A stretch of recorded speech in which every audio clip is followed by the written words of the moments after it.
crois qu'il y a la question de la vision, la question de la gouvernance, la question de la compétitivité et enfin la question du financement. Sur la question de la vision, et la première session le montre très bien, on est toujours dans une forme d'absence de lucidité. J'aime bien la formule de Carlos Lopez qui dit « Les Africains bien célébrer les promesses, il serait temps qu'ils célèbrent des réalisations ». Je crois que cette histoire de zone de libre-échange continentale, c'est une façon de mettre sous le sceau de la technicité des questions politiques dont personne ne veut parler. Okay. Et c'est pour ça qu'on va s'empêtrer. Okay. On aura beau discuter des décennies sur les règles d'origine, le cœur de la question n'est pas là. Le cœur de la question, c'est est-ce que nous voulons être ensemble? Et si oui, qu'est-ce que nous voulons faire ensemble? Bon. Et ça, personne ne veut y répondre. Donc ça n'étonne personne que le Nigeria, qui est la première puissance économique du continent, ne soit pas signataire de la zone de libre-échange continentale. Mais tout le monde s'y précipite, puisque c'est la mode. Okay. Donc c'est toujours cette fuite en avant que je trouve déplorable. Alors, de quoi s'agit-il? Est-ce qu'on veut faire de l'intergouvernementalisme, donc de la coordination, ou est-ce qu'on veut faire du fédéralisme? On ne répond pas à cette question. Est-ce qu'on veut faire des politiques néolibérales ou est-ce qu'on veut faire des politiques néo-mercantilistes à la chinoise? Personne ne répond à cette question. Et je pourrais multiplier ces éléments pour lesquels nous n'avons absolument pas de réponse. Deuxième défi, c'est la gouvernance. On a beaucoup parlé du coton. Moi, j'ai travaillé pendant 10 ans dans le secteur coton. J'ai été conseiller technique coton à la commission de l'UEMOA. Mais c'est la gouvernance qui est la clé de la question. Sur l'agenda coton-textile, qui prévoyait qu'on allait transformer 25% du coton à l'horizon 2010, alors qu'au moment où on l'a signé en 2003, on ne transformait que 3% du coton, il était inscrit que les chefs d'État allaient se retrouver chaque année pour faire le point. Sauf qu'en 2003 et 2019, les chefs d'État ne se sont plus jamais retrouvés. Et nous ne transformons toujours que 3% du coton. Donc vous avez affaire à des gens qui ne sont pas conséquents. Okay? Nos dirigeants ne sont pas conséquents dans la mesure où ils prennent des positions fortes dans les cénacles, mais ils n'assument pas derrière. Ça ne fait pas sérieux que des chefs d'État qui disent « chaque année, nous allons nous retrouver » pour faire le point sur une situation qu'ils ne se retrouvent jamais, mais qu'ils inventent de nouveaux arrangements et qui ne seront jamais réalisés. C'est comme la monnaie CEDEAO. Okay? Donc c'est un truc qui ne va pas se réaliser. Nous le savons très bien. J'y reviendrai si le temps m'est donné. Mais tout le monde applaudit. Encore une promesse. Vous voyez? Troisième point, c'est la compétitivité. Et sur le coton, c'est évident. Et M.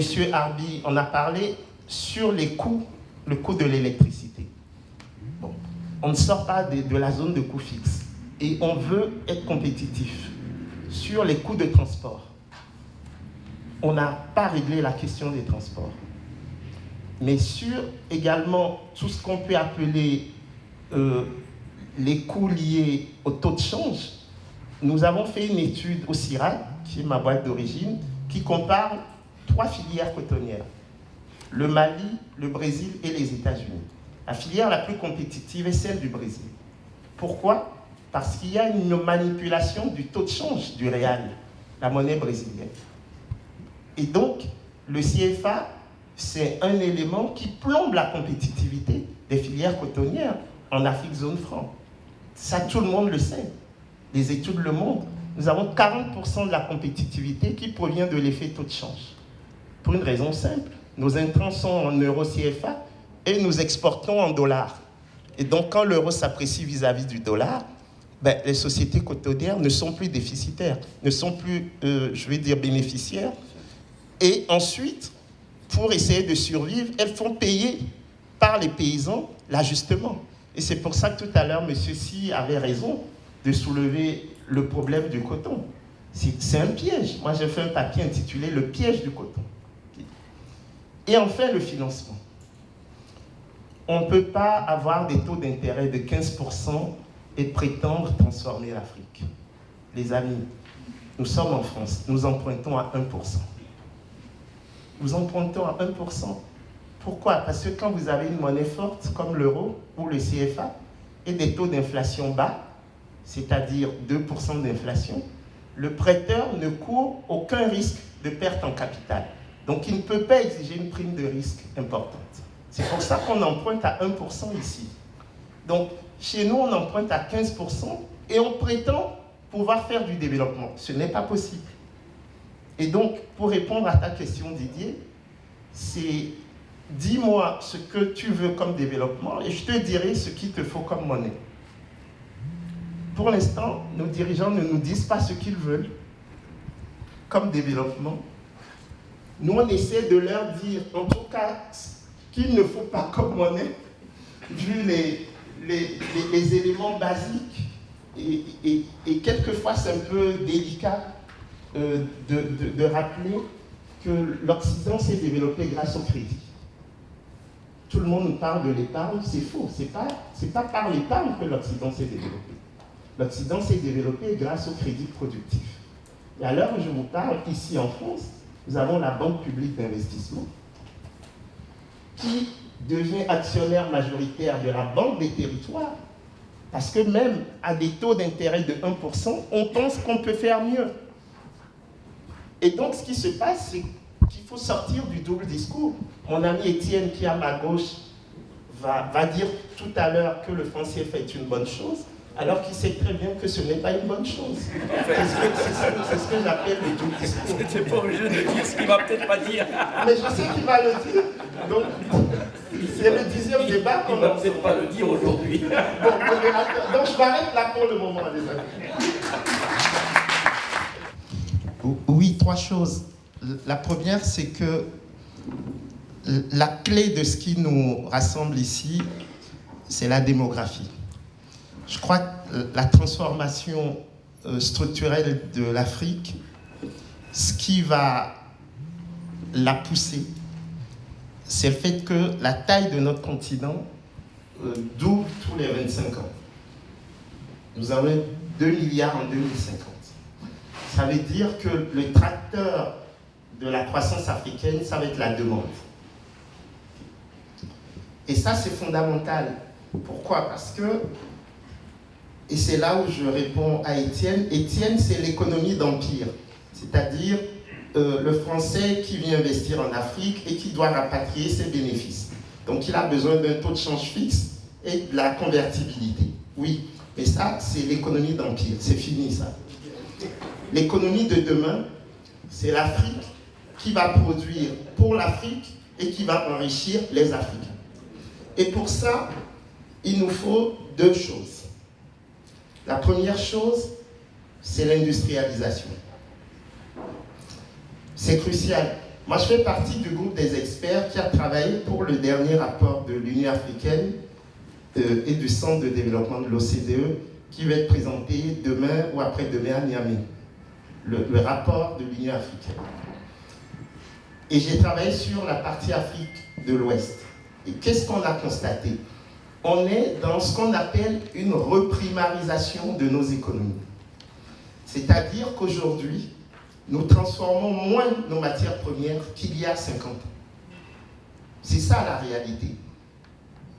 Tous les discours lénifiants autour de l'émergence de l'Afrique, ça c'est pour plaire aux investisseurs étrangers qui viennent investir, mais pour rapatrier les bénéfices. L'Afrique, aujourd'hui, transforme moins ses matières premières qu'il y a 50 ans. Donc, il n'y a pas un processus d'industrialisation. Les chiffres sont clairs, nous sommes dans un processus dit de reprimarisation de nos économies.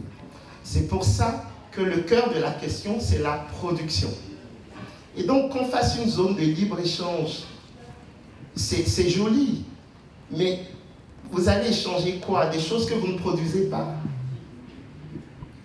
C'est ça, c'est pour ça que je disais tout à l'heure qu'on est dans une espèce de politiquement correct pour faire comme l'Union européenne. c'est-à-dire la théorie dite du couronnement. Vous commencez par une zone de libre-échange, ensuite vous faites une union douanière, donc vous mettez en place un tarif extérieur commun, après vous faites un marché commun, et si possible unique, avec l'effectivité des 4 libertés de circulation, des biens, des services, des capitaux et des personnes, et vous couronnez ça avec une monnaie unique. Ça, c'est le schéma européen. Ce n'est pas le seul schéma admissible. L'Afrique a une histoire, l'Afrique a des réalités, l'Afrique a des penseurs. Je ne comprends pas qu'on se mette tous, un peu comme des griots, à célébrer quelque chose qui ne marche même pas en Europe. C'est ça mon problème. Cette incapacité à concevoir un développement endogène, en 2019, je trouve ça effarant. Que M. Étienne Giraud parle de ce qui l'arrange, dont acte. Mais moi, je parle en tant qu'ancien ministre du Togo et quelqu'un qui est engagé pour le développement de mon pays. Ce n'est pas ça le cœur de la question du développement, la zone de libre-échange, ni le franc CFA. Le franc CFA, c'est un véhicule d'accumulation hors du continent, des richesses du continent. Ce n'est pas possible, nous ne pourrons pas continuer avec ça. Et la troisième et dernière chose que je voulais dire, quand on regarde les chiffres à l'heure actuelle, nous avons un effet d'éviction de nos investissements privés par la dépense publique. Et ça me paraît quelque chose d'inquiétant. Quand vous voyez aujourd'hui le portefeuille des banques, 30% du portefeuille des banques sont composés de titres publics. Et le problème, c'est quoi? C'est que ça va engendrer un risque de crise bancaire parce que ces titres publics créent de l'endettement à l'heure actuelle et même du surendettement. Et donc, si on a une nouvelle crise de la dette, ce qui n'est pas excluant, parce que nous sommes endettés vis-à-vis des Chinois qui ne sont pas dans le club de Paris et donc qui ne font pas partie des bailleurs traditionnels et donc pour lesquels les négociations ne sont pas a priori simples. On vient de le voir avec le Congo et le FMI. Donc si on repart dans une crise de la dette, ça va se solder par une crise du système financier. Et c'est pour ça que moi j'en appelle nos banques centrales à réviser les éléments qu'elles acceptent en garantie. Parce que si nos banques commerciales sont aussi friandes des titres d'État, c'est parce qu'ils sont très faciles à se faire refinancer auprès de la Banque centrale. Donc, pour ne pas être long, j'aimerais insister sur mes 3 points. La vision. Je ne vois pas la vision à l'heure actuelle. Nous sommes dans ce que j'appelle une superposition de discours. C'est dramatique. Deuxième chose, les dispositifs techniques. Et ça, moi je suis heureux d'être à côté de Mme Koulibaly, de M. Fall et d'autres. Je ne te cite pas parce que c'est le cœur de ton combat, Didier, la formation. Donc, qu'on ait de vraies compétences africaines, capables de rendre compte aux populations de ce qui se passe, faire de la vraie gouvernance, et enfin, qu'on soit capable aussi de faire de l'évaluation de ce qui marche ou de ce qui ne marche pas. Le drame aujourd'hui, tous les pays ont un plan d'émergence. Mais il n'y a pas de plan d'émergence régional. Alors que ce qui se passe au Togo est impacté par ce qui se passe au Nigeria. Okay? Et donc, vous voyez, le chemin est long, mais la première chose, c'est de se dire qu'on a tous les éléments pour réussir. Merci. Merci Kakou, il reste 10 minutes.